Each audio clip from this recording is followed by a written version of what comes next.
There are dreams that don't need blood. But when you wake up, your fingernails are still caked with soil. There are dreams without screams. Yet in the morning, your throat feels torn. Like you've cried through an entire trial. And there are dreams that aren't even yours, but still burn you alive every single night. Welcome back to the Whisper Horror Channel, where every sleep may carry a sentence, and every forgotten name may still find its way back. If you're still listening now, leave a comment, because only when someone speaks the name of the burned can they become more than ash.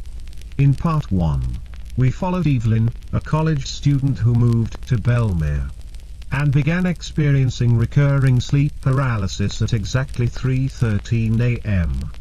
each night, seeing a shadow figure at the foot of her bed, growing clearer with every dream. By the end of that chapter, Evelyn had learned her name, Mercy Elborn, a woman once accused of witchcraft and burned alive right here in Bellmare, in the year 1693. But there's something Evelyn hasn't yet realized. Not everyone burned dies. Some come back through the memories of the one who inherits them. This is She Comes When You Sleep, Part 2, and this time, Mercy no longer watches from afar. She makes Evelyn relive the flames, the eyes, the rope tightening around her neck. Every time Evelyn closes her eyes, it becomes a new accusation. 3:13 a.m. The first sound Evelyn heard wasn't the rain, wasn't the wind. It was the sound of blood rushing through her own ears. It hissed like smoldering coal, not bursting, not blazing, but enough to make sweat seep cold through her skin. She opened her eyes. She didn't scream. She didn't jolt upright like she used to. She just lay there, still, like a charred log left behind in a dead fireplace. The room hadn't changed. The grey ceiling still wore the crack that stretched across like an unstitched scar. The desk lamp still flickered, half lit, half dead, a light that never truly chased away anything. The curtains still swayed gently, even though the window was shut. And outside, Bellmare still slept. But inside Evelyn's chest, something was no longer asleep. She sat up. Her left hand tingled with a sharp, icy sting. A tiny puncture mark, the size of a needle's tip, bloomed on her wrist, right where, just last night, Mercy had touched a child's forehead in the dream. It wasn't deep, but it bled. A single drop of dark red blood slid along her vein. Slow, like melted wax from a dying candle. She didn't remember being pricked. Didn't remember dreaming about that kind of pain. She only knew one thing: this was no longer just a dream. Evelyn switched on her desk lamp. Her notebook lay open beside it. Last page turned wide, and written in thick, familiar ink: not everyone deserved to be saved. But I saved them. One by one. She flipped back a few pages. Her hand trembled. Her eyes stayed dry. There were no memories tied to these words. No night she could recall sitting down to write them. But the handwriting, it was hers. Every loop, every hook, the way she always tilted her lowercase t's. She didn't write this, but she had written it. The contradiction pounded in her skull like fists on a locked door. She looked around. No one was in the room. No footsteps. No Mercy. But the cold. It remained. At 3:30 a.m., Evelyn made coffee. The kettle hissed in tight, urgent bursts. But she didn't drink it.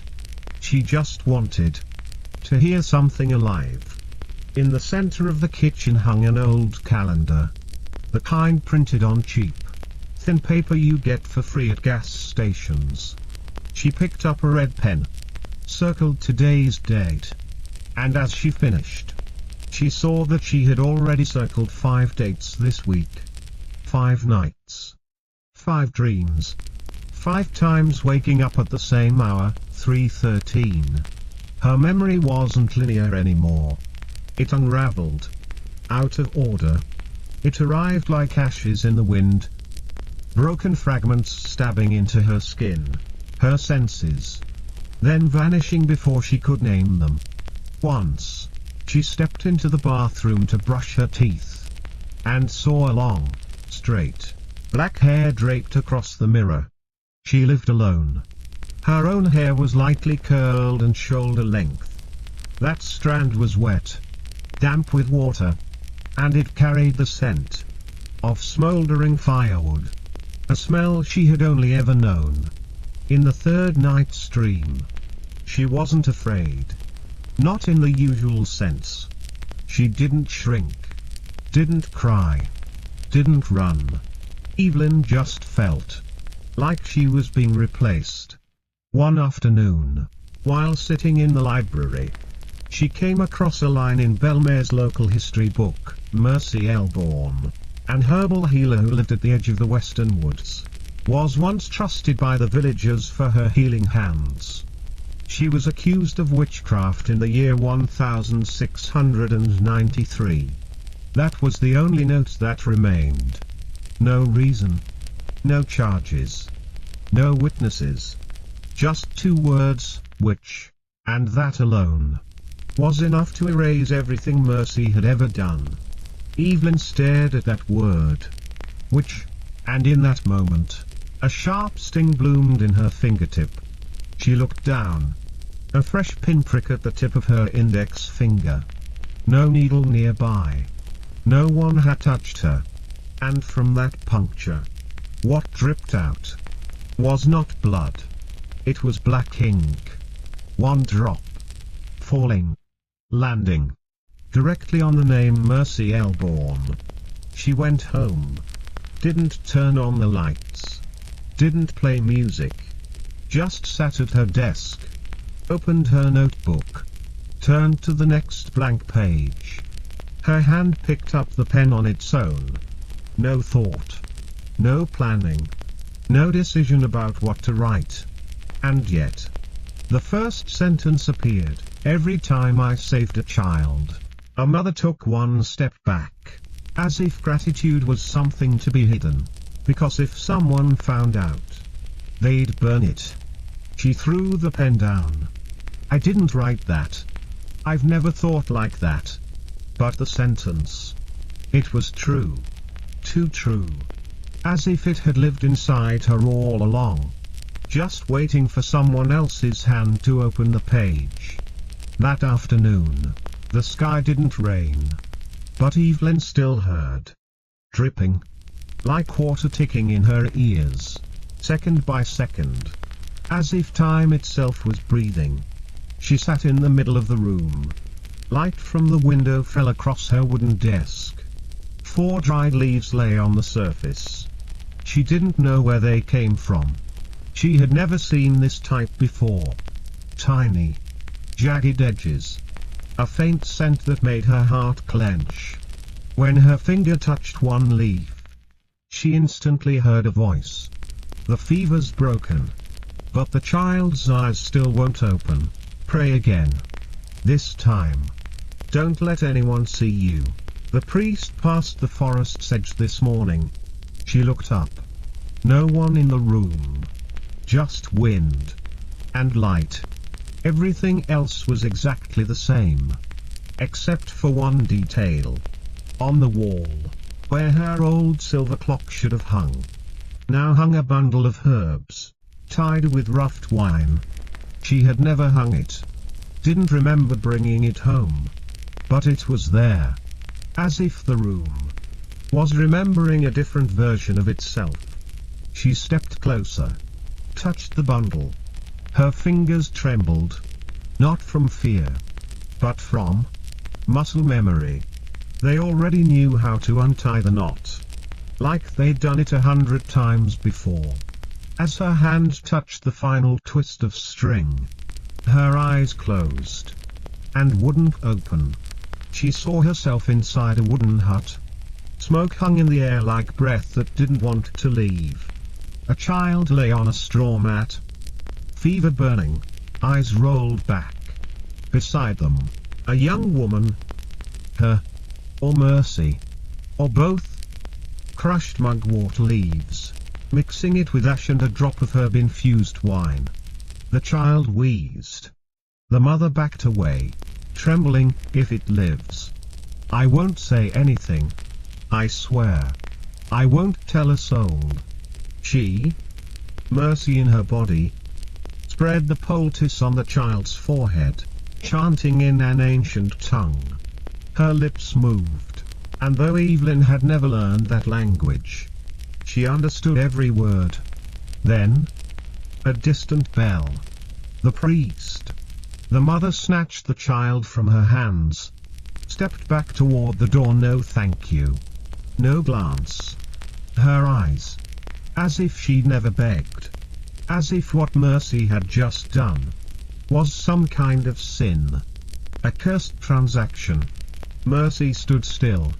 Didn't follow. Didn't speak. She just looked at her hands and whispered, "Warm hands save lives." But their lips turn cold when they say the word witch. Evelyn opened her eyes. She was still standing in her room, but the 4 dried leaves on her desk had already burned at the edges. There was no flame, just ash, and that faint bitter scent clinging to her collarbone. That night, Evelyn didn't turn on the lights when the sun went down. She let the room slide slowly into darkness, like a silent ritual that needed no instructions. She sat at her desk, stared at a blank page, pen in hand. But her thoughts no longer belonged to her. She didn't think, didn't choose words, didn't plan the sentence. And still, the writing came. They don't fear me. They fear the debt they owe me, because gratitude is a kind of debt. And who wants to owe someone who isn't like them? Evelyn read the line again and again. Her heart didn't pound, didn't shatter. It just tightened, like a thread pulled too far, past the point of sound. She didn't remember writing it, didn't remember ever thinking something like that. But the pen still moved. Her hand still wrote, "Mugwort has no sin. Ash has none either. Only the one who heals without demanding thanks is dangerous." Evelyn froze. She looked up. On the window glass, a smudge. Like a breath. But not hers. She was on the inside. The breath came from outside. She stood. Walked slowly toward it. No one outside. No figures. No footsteps. No headlights. Only wind. And that smell. The scent of burned wood that hasn't quite cooled. The scent of memory. She turned back to her desk. The notebook lay open. But the last line was not hers. The handwriting was stiff, angular, old, leaning left. The ink blurred at the tail of the last stroke. It read, "If they forget my name, then you will remember." Evelyn picked up the pen. Her hand trembled, but didn't pull away. She wrote it again, word for word. Not because she wanted to, but because her hand already knew how. Long before her mind could decide. Evelyn didn't go to sleep that night. She laid an old wool blanket on the floor, curled to one side, eyes fixed on the ceiling. Not to wait for mercy, but because she was done pretending this was someone else's life. She had stopped separating herself from the memory. She no longer asked, "Whose dream is this?" Because if you can smell burning skin, if you can hear human teeth hitting stone, if you wake up with real blood on your wrist, then it's no longer someone else's story. When she finally closed her eyes, there was no forest, no feverish child, no mother backing away. Instead, a kitchen, small, walls made of dirt and straw, the stove buried in ash. On the table, 3 chipped porcelain bowls, each filled with a thick, black liquid. She, inside Mercy, stirred each bowl slowly, even, steady. Her mouth whispered a prayer, not in any language Evelyn had learned, but she understood every word.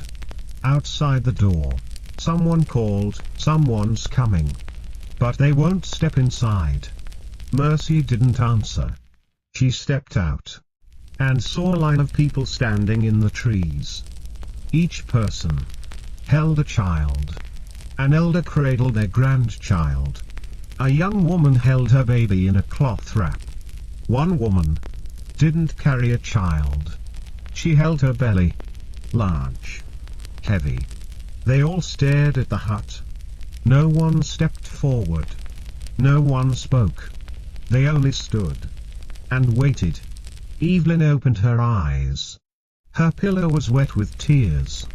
Not from fear, not from pain, but from guilt.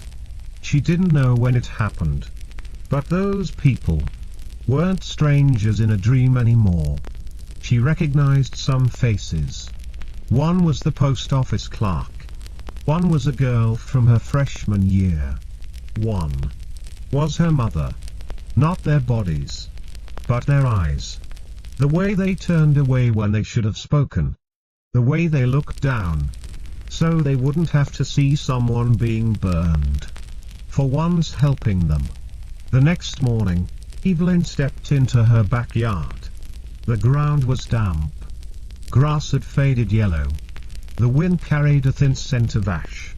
She filled a bowl with water, dropped in a few leaves she had kept hidden in a sealed box, then added 1 drop of blood from the same finger pricked the night before. She didn't chant, didn't speak. She just watched and breathed. Because sometimes a ritual isn't for calling spirits. It's to admit that you are no longer separate from them. Evelyn didn't wake up because the dream ended. She woke up because a cold breath pierced straight into her lungs, like a knife without a blade. She sat up, grabbing the edge of the bed. Not because of a nightmare. Not because of footsteps. Not even crying. But because she felt nothing in her chest. As if someone had scooped her heart out while she slept. Not to kill her, but to put something else in its place. The blanket wrapped around her legs slid to the floor. There, in the middle of her sheets, was a smear of black ash, the size of a human palm. She hadn't burned anything. No candles. No incense. She didn't smoke. No one else had been here. The window was closed. There was no explanation. Except for the one she didn't want to say out loud. Mercy's memories had started leaving residue. Evelyn couldn't fully remember the last dream. Just flashes, a child, cold in her arms, a well, a stone, washed in river water, then dropped like an offering. She felt like she had buried someone. No tears, no fear, no shock. Just a task completed. Like something she had done many, many times. She stood, walked to the mirror, and for the first time, saw bruising on her neck. Not large, not deep purple, just a faint ring, like rope burns left after being strangled for far too long. She touched it lightly. No pain. But in her head, a voice echoed, "You don't need to scream. They won't hear you." They only hear themselves. She gasped, eyes wide. The room tilted slightly, like the ground had shifted.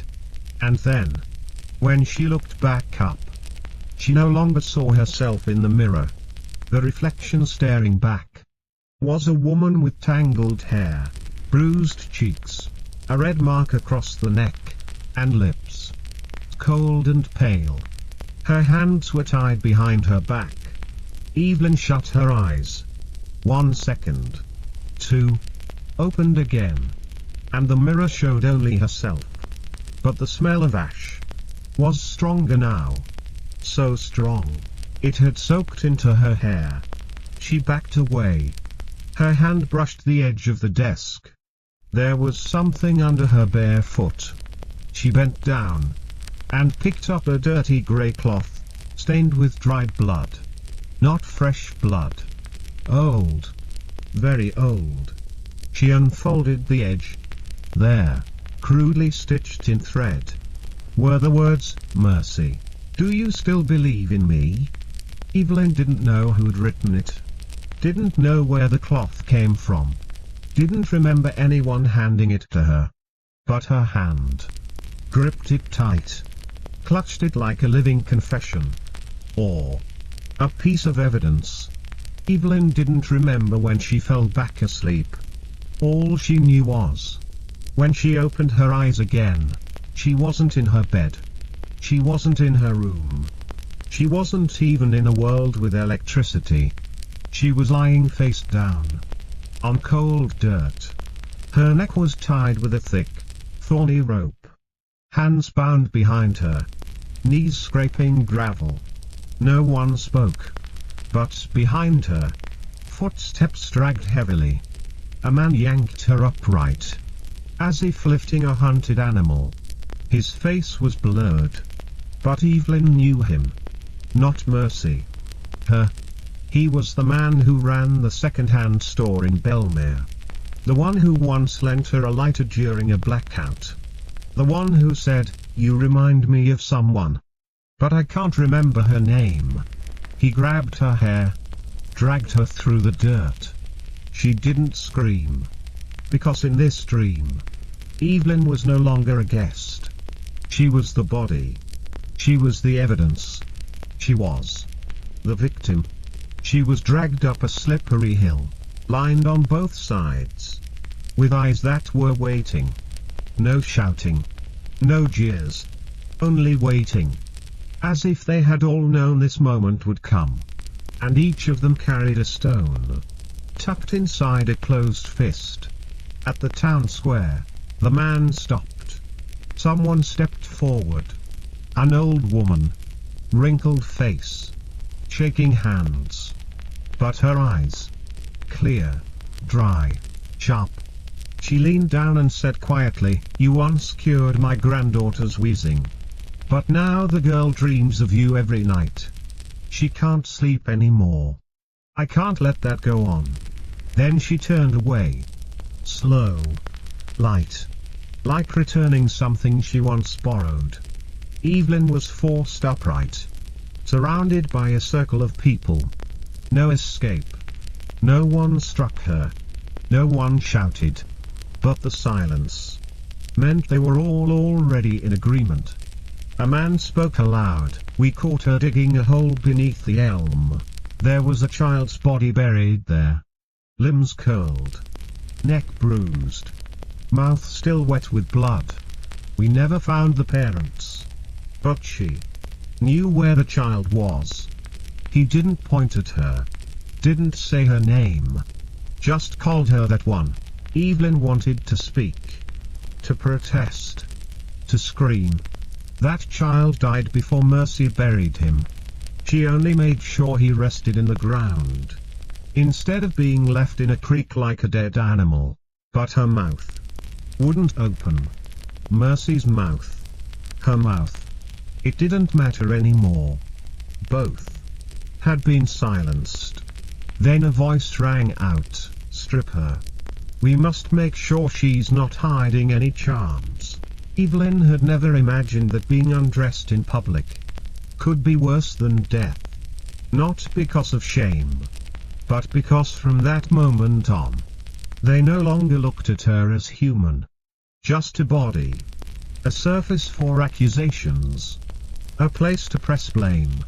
Like a brand into hot wax. The last layer was ripped off like a flag of surrender. No one asked if she was cold. No one covered their children's eyes. No one looked away. She stood, bare, in the weak winter sun. Her back arched in humiliation. Arms restrained. A rope twisted around her waist. Tight enough to separate flesh from soul. Then a voice rose from the front, "Bring the iron." They brought out an iron rod. At the end, a flattened shape. A reversed cross. They plunged it into glowing coals at the edge of the square. Smoke curled upward. Ash drifted through the air. No one blinked. A young man stepped forward. Brown cloak. Face flushed. Maybe from the heat. Maybe from fear. He took the iron. Didn't ask anything. Didn't hesitate. He looked at Mercy's neck. And pressed. Evelyn had never screamed like that in her life. The sound ripped from her throat. Not human. More like an animal. Being cut open while still alive. Not Mercy's voice. Not Evelyn's. But the voice of a soul. Forced to be silent for too long. Now breaking free through flame. Smoke rose from her skin. The smell of seared flesh. The crackle of blistering skin. Like fat in boiling oil. Evelyn collapsed. Not unconscious. Just. No longer strong enough to hold herself upright while her entire chest convulsed with pain. And humiliation.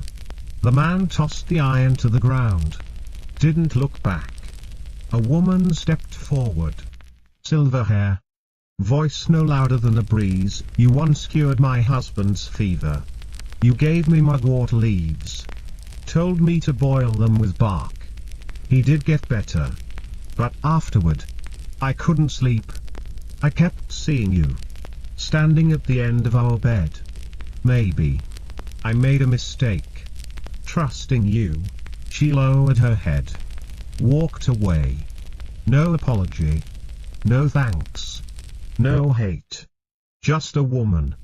Freeing herself from guilt. Evelyn wanted to vomit. Not from the pain.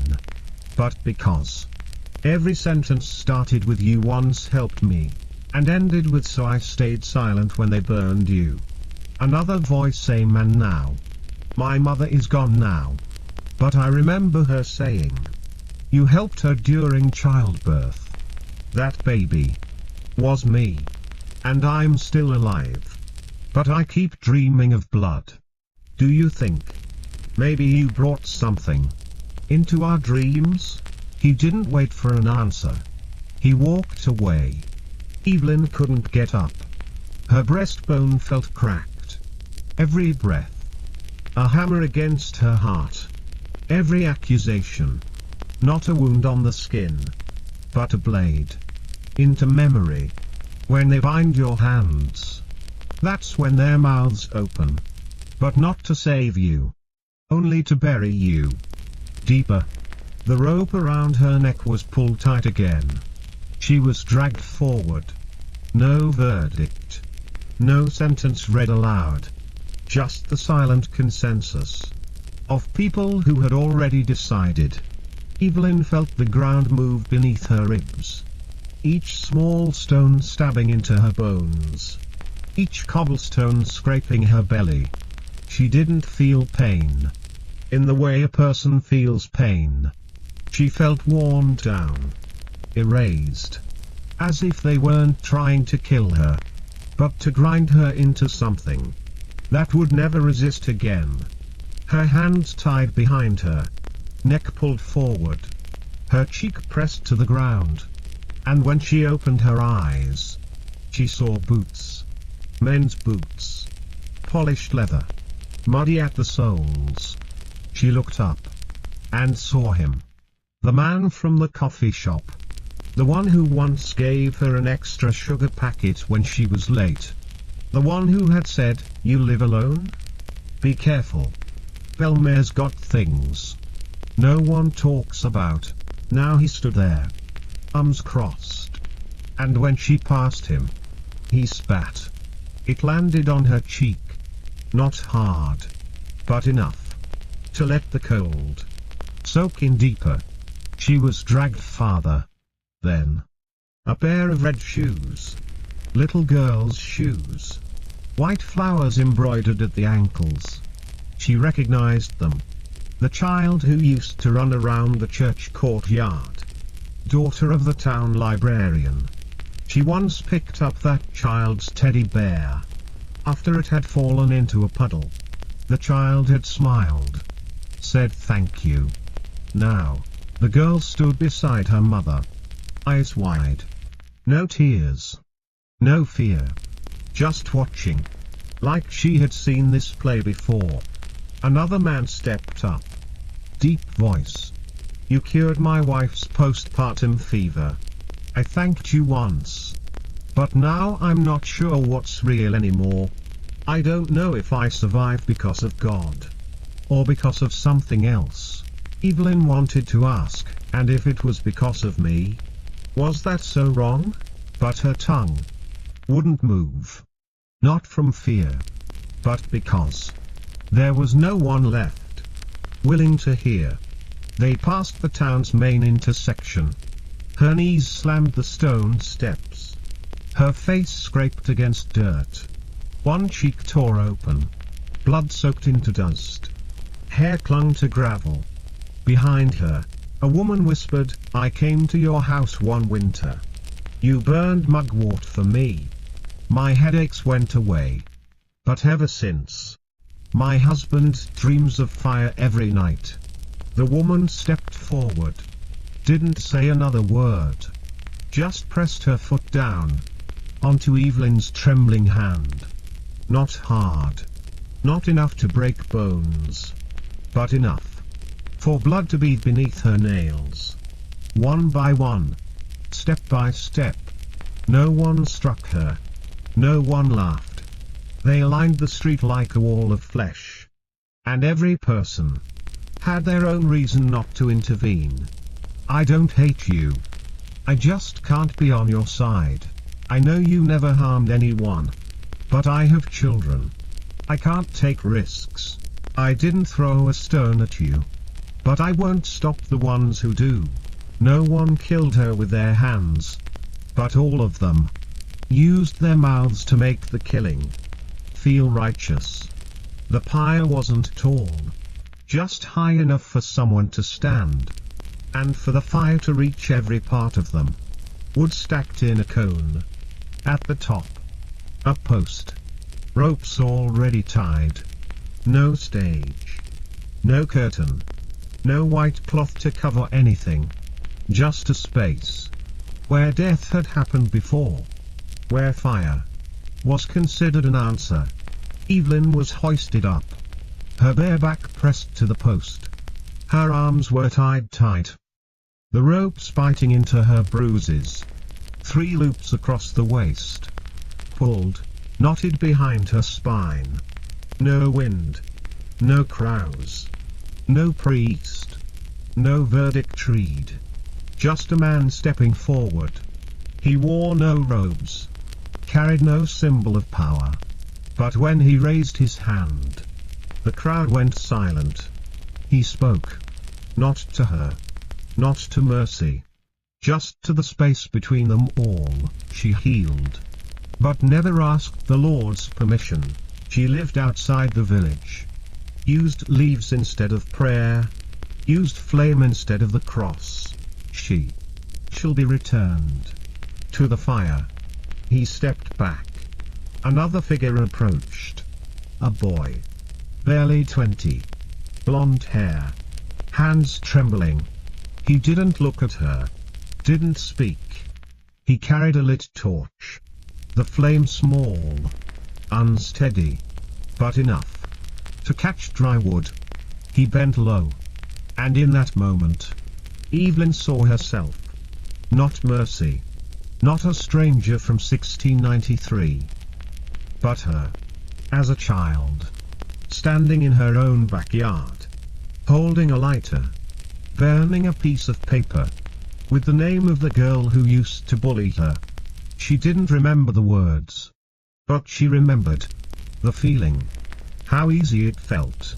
To let fire erase something. And how hard it was. To admit what scared you. The flame reached the base of the pyre. She smelled her own hair catching fire. At first. It didn't burn. It tickled. Like warm water on toes. Then it spread. Climbed her dress. And at a certain point. She didn't feel anything. Just smoke.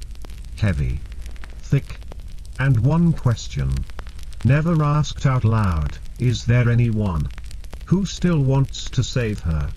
No one answered. No one stepped forward. And then, in the thickest silence, a voice, so small, so soft, you could mistake it for the wind. From behind the pyre, through a gap in the fence, a child's whisper, she healed my mother. I'm sorry for not saying anything sooner. Evelyn turned her head as far as she could. And she saw her. A little girl. Brown hair. Brown face. Wearing a faded grey coat. Eyes red from crying. No one else noticed her. No one stopped her. The girl pulled something from her pocket. A crust of bread. Old. Dry. She placed it gently on the dirt. And whispered, you can eat it. When the pain goes away. That's when Evelyn cried. Not because of the fire. Not because of the pain. But because someone remembered. Someone still believed she deserved to live. She jolted awake. Not from a sound. Not from a dream ending. But because she felt herself being yanked. Pulled out of the fire. Her hands trembled. Her chest ached. Her mouth dry and broken. She touched her lips. A sting shot down her throat. A tear in the skin. Dried blood. She had bitten herself. In her sleep. Not by accident. But to stay quiet. While being burned. The clock read 3:13. Still the same number. Again. And again. Like a breath caught in a broken lung. The room was silent. No wind. No curtain movement. But the air still smelled of ash. Not candle wax. Not fireplace soot. Burnt hair. Burnt flesh. Burnt cloth. Evelyn sat up. Her feet refused to touch the floor. She was afraid. Afraid of stepping on what was left behind. She grabbed her notebook. Her hands still shook. But the pen touched the paper. And began to move. No planning. No thinking. Just one sentence. Flowing out like breath held too long, if they were all silent. While I was burning. Then maybe you will be my voice. Evelyn stopped. She stared at the words. The handwriting. It wasn't hers. Too sharp. Leaning left. Ink too dark at the end. She picked up a mirror. Her lips were split. Eyes hollow. But not from exhaustion. Because she had just lived through a death no one else remembered. She opened her window. Cold wind surged in.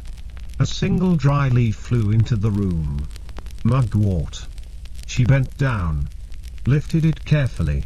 As if it were the final piece of a whispered prayer lost in the forest. She placed it on the open notebook. Closed the cover. And whispered, I remember you.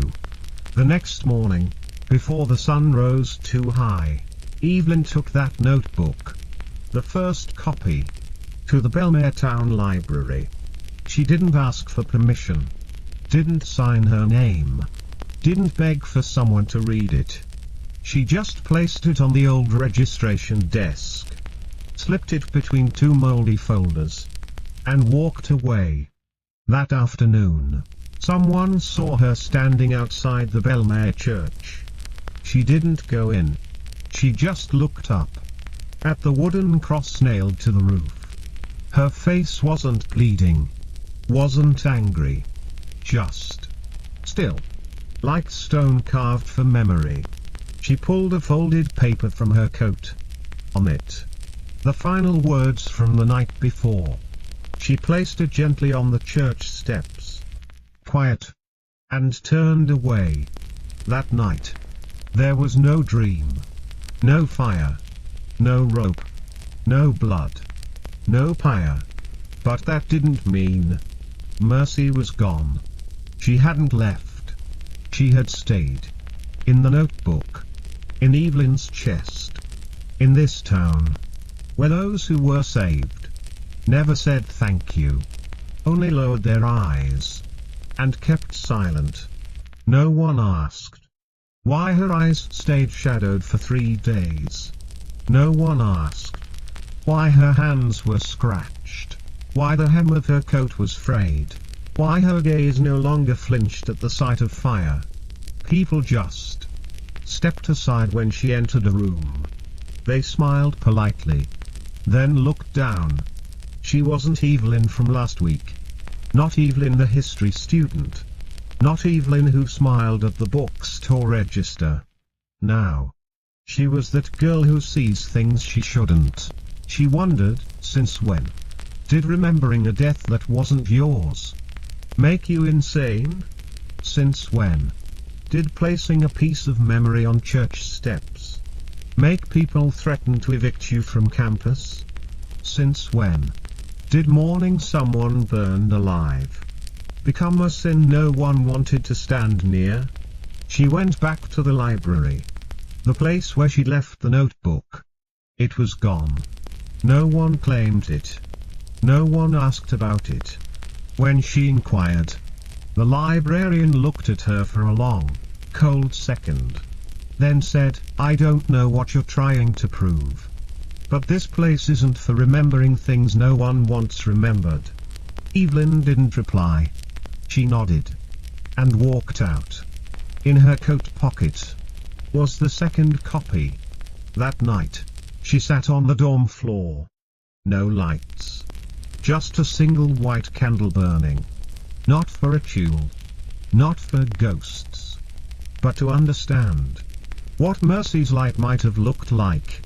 The flame didn't chase shadows, but it did illuminate her notebook. She read the story again. Slowly. One sentence at a time. They say I used fire. But they're the ones who lit it. I only saved a child from fever. They saved themselves from the shame of being grateful. The fire didn't kill me. Their silence did. Evelyn wrote in the margin, "I'm living in a world where I'm sorry is more expensive than death." She didn't know why she wrote it. Only that, when her pen stopped, her eyes blurred, and her heart beat like it had risen from the ashes. Tuesday morning, Evelyn received an email from the department office. Subject line, "Private meeting." No explanation. No details. She entered the office. Old leather chairs. Window cracked open. Desk bare. Not a single book. Professor Dillard sat behind it. The man who once taught post-colonial American history. No smile. No greeting. Just a nod. Then, the library informed us you submitted a written work with unverifiable sources. A few passages contain content that might be seen as misrepresenting religious history. Evelyn didn't flinch. She just listened. He continued, "You've been one of our top students.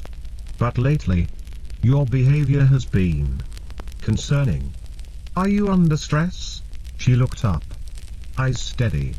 Heart empty. "I'm not stressed. I'm just remembering what everyone else forgot." He frowned. tapped his pen. Evelyn. Not everyone can handle deep historical research. Especially from the darker chapters. I suggest you take a short leave. Maybe speak to one of the university's counselors. She left the office. The wind outside was sharper than she'd expected. It slid down her collar like an invisible hand dragging her back to earth. She stood in the middle of campus. Students passed by without seeing her, as if she were a statue no one had commissioned. That night, a text from a classmate: people in the department say you're losing it. I don't believe them. But be careful.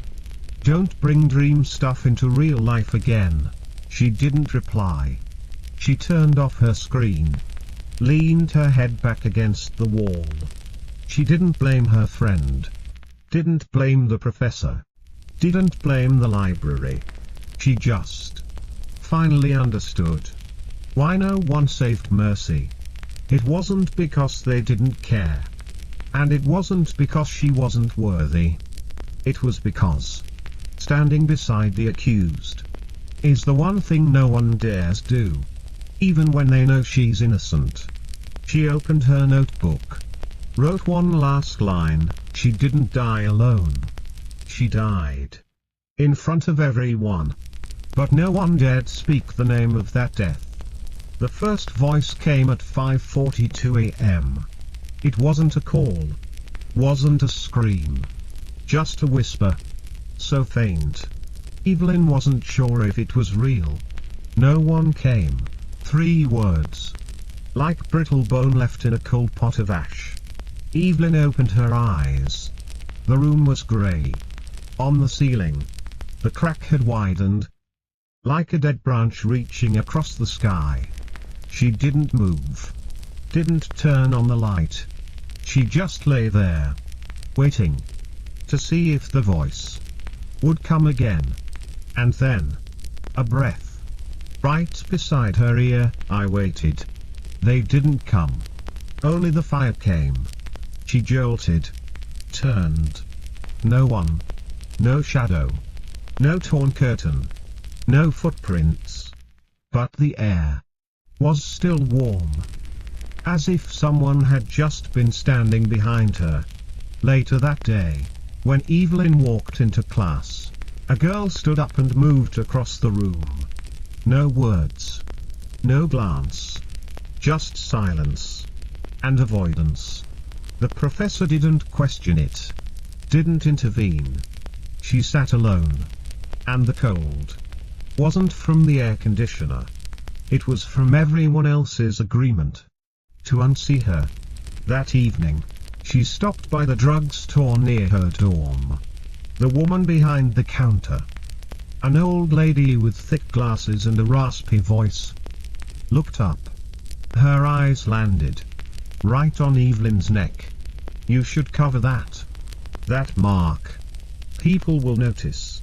And they'll remember things they'd rather forget. Evelyn blinked. What did you say? The old woman pointed at her throat. A red line. Raised. Raw. Like the imprint of a burning brand. Evelyn touched it. It wasn't a rash. Wasn't heat. It was memory. Risen through skin.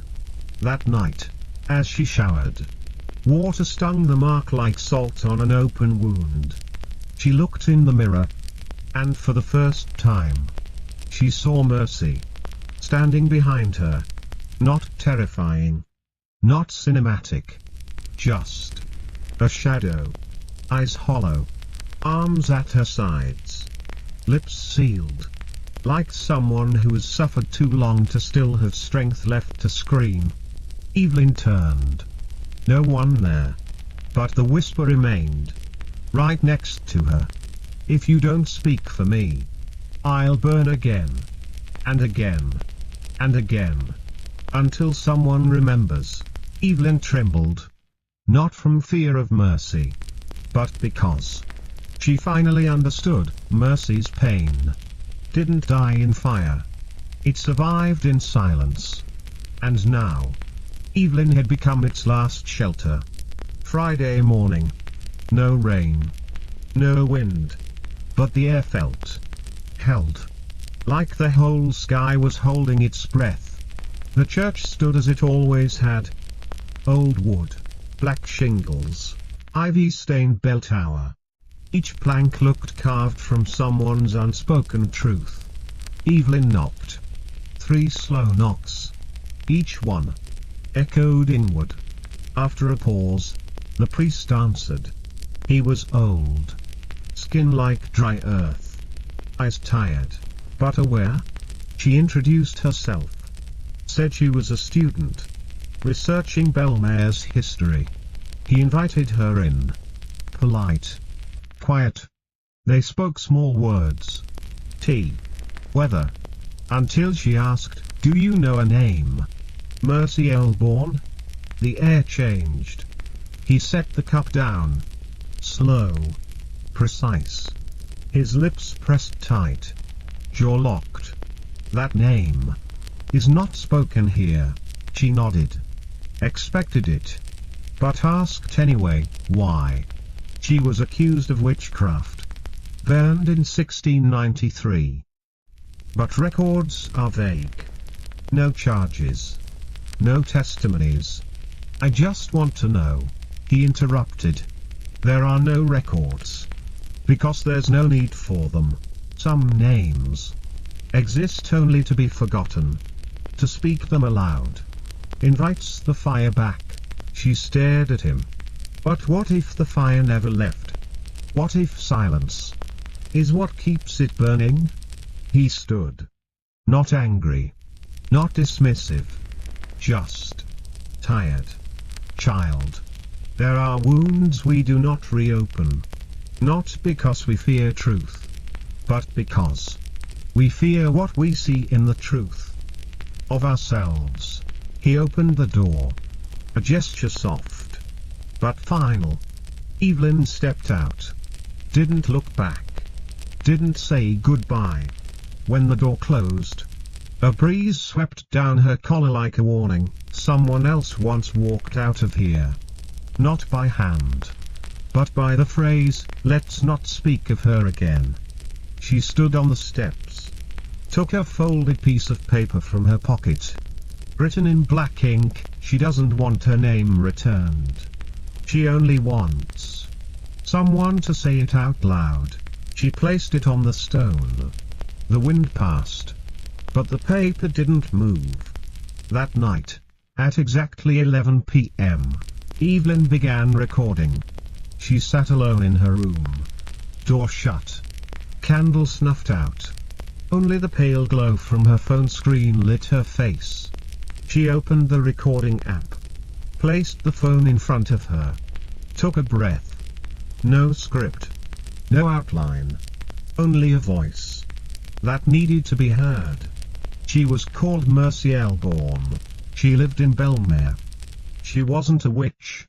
She just knew how to use leaves to save lives. She didn't summon spirits. Didn't curse anyone. She never hurt a soul. But they feared her because she could heal what God didn't reach in time. She didn't die for a crime. She died because gratitude made people feel shame. She paused. Took a sip of water. Her eyes didn't cry, but her voice cracked like soot in the lungs.